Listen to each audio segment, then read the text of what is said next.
Hi everybody, welcome to my channel and welcome to my series on how to buy a home in the beautiful state of New Jersey.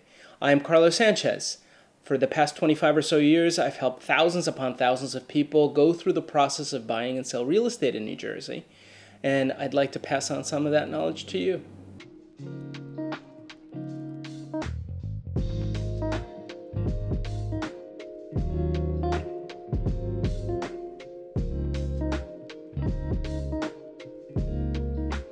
So you get a phone call from your realtor, the phone call you've been expecting, the phone call you were hoping to get, which is congratulations, the seller has accepted your offer. And that's fantastic, and you should be happy. Celebrate, but for only a couple of minutes because there's still lots to do. Your realtor then tells you, you now need to find a real estate attorney because you have to do attorney review. That's the first term that you may not understand. Don't worry about it because I'll explain attorney review in another video. But for now, you should focus your attention on trying to find a real estate attorney, a good one, as quickly as possible because a clock is running. So in this video, I'm going to teach you how to prepare to talk to a real estate attorney and the criteria I think are important for finding a good real estate attorney. So stand by. I'm breaking this video down into two parts. The first part is where I'm going to explain to you the things you need to get ready to speak to a real estate attorney. There's some information that every real estate attorney, especially me, will ask you. So I want you to be ready for that phone call. I'm going to first ask you to tell me who your real estate agent is. So stop right now, write down who your realtor is, their full name, as well as the name of their brokerage. An experienced agent is going to make the process a lot simpler. If I don't know the person, I'd like to call them and introduce myself because that person and I are going to have to work very closely together to help your deal go that much smoother. The second question I'm going to ask you is if your offer has actually been accepted. So even though your realtor may have told you that your offer has been accepted, that may only be an oral acceptance. And in my world, I need to know if the seller has actually accepted the offer in writing. So find out if the seller has actually signed off officially on your offer. And you may not know, and that's okay. But just find out if you can from your realtor if the seller has actually accepted the offer in writing. If not, find out when they are expected to sign off on your offer and get ready to tell me that. The third question I'm going to ask you is to tell me if you're buying the house for yourself or as an investment. If you're buying as an investor, I have to treat you very differently than if you're buying for yourself and your family. If you're buying as an investor, I have to take many other things into consideration like corporate structure, taxes, etc. The next question I'm going to ask you is to tell me what kind of property you're buying.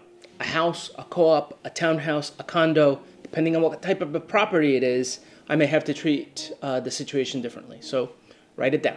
The last question I'm going to ask you to answer for me is if you are buying for cash or with a mortgage. Most of my clients buy with a mortgage, but some of my clients buy for cash. I'm going to need to know because if you're buying with a mortgage, that just means that your process is a little bit more complicated than if you're buying for cash. So write that down and get ready to give me a phone call.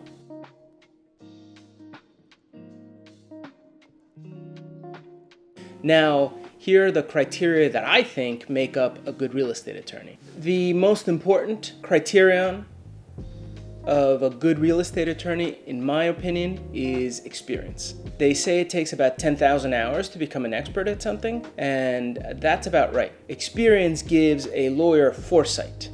I need to be able to see over the horizon to see if there are any problems that I need to offset. No offense to younger attorneys, but they just haven't been kicked in the teeth enough. You need someone who has experienced many different types of deals, and most importantly, many different types of problems.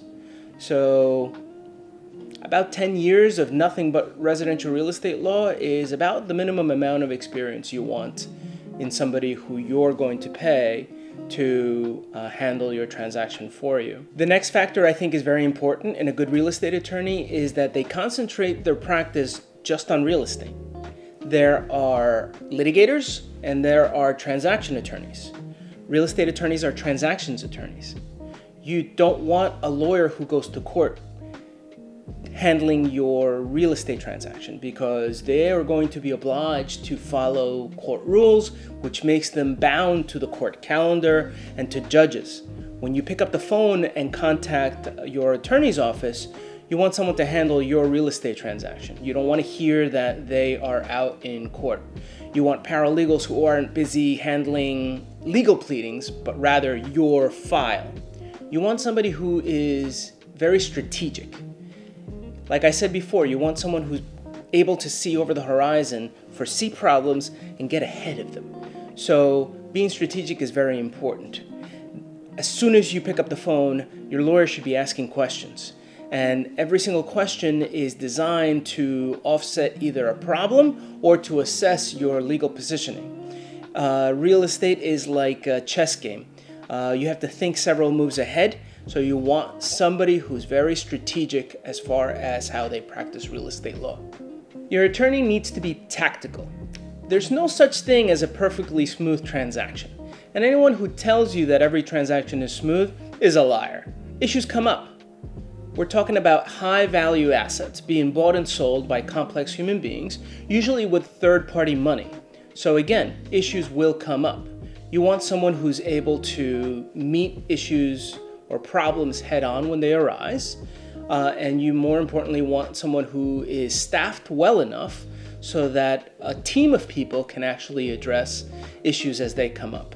The next factor that I think makes a real estate attorney excellent is that they need to be able to explain stuff really well. No matter how much research you do, you're never going to have a perfect understanding of the process, but you're curious, you've done your research, you're watching this video after all. You want a lawyer to bring it all together for you. A lawyer should be able to actually explain the process, explain where they fit into that process, and explain the economics of the process to you.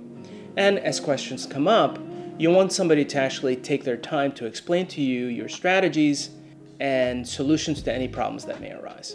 Lastly, I have a bonus characteristic I want you to consider in a good real estate attorney. You want to find a lawyer who really, really loves what they do. Real estate law is full of stressed out people, spending a lot of money, dealing with complex issues. The sad truth is that most attorneys who practice real estate law hate real estate law. They say it's too much of a retail environment. It's too stressful. So you want someone who has dedicated their time and their resources to have a law firm dedicated to real estate law. That is all for today. If you have any comments, put them below. If you liked what you saw, please hit the like button. It's very important that you do that. If you want more information on this series, How to Buy a Home in the State of New Jersey, hit subscribe. Thank you. I'll see you next time.